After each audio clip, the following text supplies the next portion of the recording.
அண்மை செய்தியை பார்க்கிறோம். மதுரைக்கு சென்ற முதலமைச்சர் மு.க.ஸ்டாலினுக்கு திமுகவினர் உற்சாக வரவேற்பு அளித்திருக்கிறார்கள். அது தொடர்பான அண்மை செய்தி. பல்வேறு அரசு நிகழ்ச்சிகளில் பங்கேற்பதற்காக மதுரை சென்றிருக்கிறார் முதலமைச்சர் மு.க.ஸ்டாலின். முதல்வர் தலைமையில் மதுரையில் நாளை முதலீட்டாளர்கள் மாநாடு நடைபெறும் நிலையில் அவருக்கு உற்சாக வரவேற்பு அளிக்கப்பட்டு வருகிறது. வேலுநாச்சியார் மேம்பாலம் திறப்பு, அரசு நலத்திட்ட உதவிகள் வழங்கும் விழாவிலும் முதல்வர் பங்கேற்க இருக்கிறார். இந்த நிலையில் மதுரை சென்ற முதலமைச்சர் மு.க.ஸ்டாலினுக்கு திமுகவினர் உற்சாக வரவேற்பு அளித்திருக்கிறார்கள். பல்வேறு அரசு நிகழ்ச்சிகளில் பங்கேற்பதற்காக மதுரை சென்றிருக்கிறார் முதலமைச்சர் மு.க.ஸ்டாலின். அவரது தலைமையில் நாளை முதலீட்டாளர்கள் மாநாடு நடைபெற இருக்கிறது. மேலும் வேலுநாச்சியார் மேம்பாலம் திறப்பு, அரசு நலத்திட்ட உதவிகள் வழங்கும் விழாவிலும் பங்கேற்க இருக்கிறார். கூடுதல் விவரங்களை செய்தியாளர் பாலா வழங்க கேட்கலாம். பாலா, வணக்கம். முழு விவரம். நிச்சயமாக தமிழ்நாடு முதலமைச்சர் அவர்கள் நாளை நடைபெறும் பல்வேறு அரசு நலத்திட்ட உதவிகள் செய்வதற்காக சென்னையிலிருந்து மதுரை விமான நிலையம் வந்திருக்கிறார்.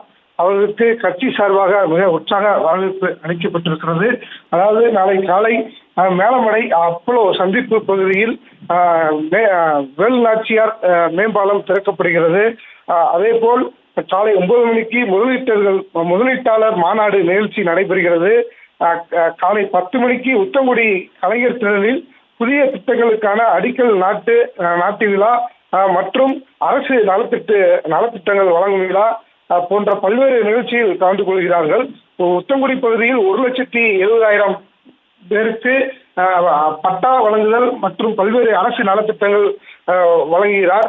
அதனால் சென்னையிலிருந்து மதுரை விமான நிலையத்திற்கு தமிழக முதல்வர் ஸ்டாலின் அவர்கள் வந்து கொண்டிருக்கிறார். அவர்களுக்கு கட்சி நிர்வாகிகள் சார்பில் சால்வை அணிவித்தும் கையில் வேஷ்டியில் கொடுத்தும் சிறப்பாக வரவேற்பு அளிக்கப்பட்டிருக்கிறது.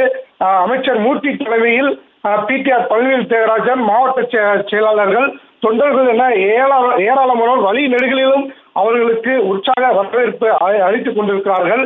தற்போது விமான நிலையத்திலிருந்து வாகனங்கள் மூலம் உட்கார்ந்தபடி தொண்டர்களுக்கு கையேசித்து வந்து கொண்டிருக்கிறார்.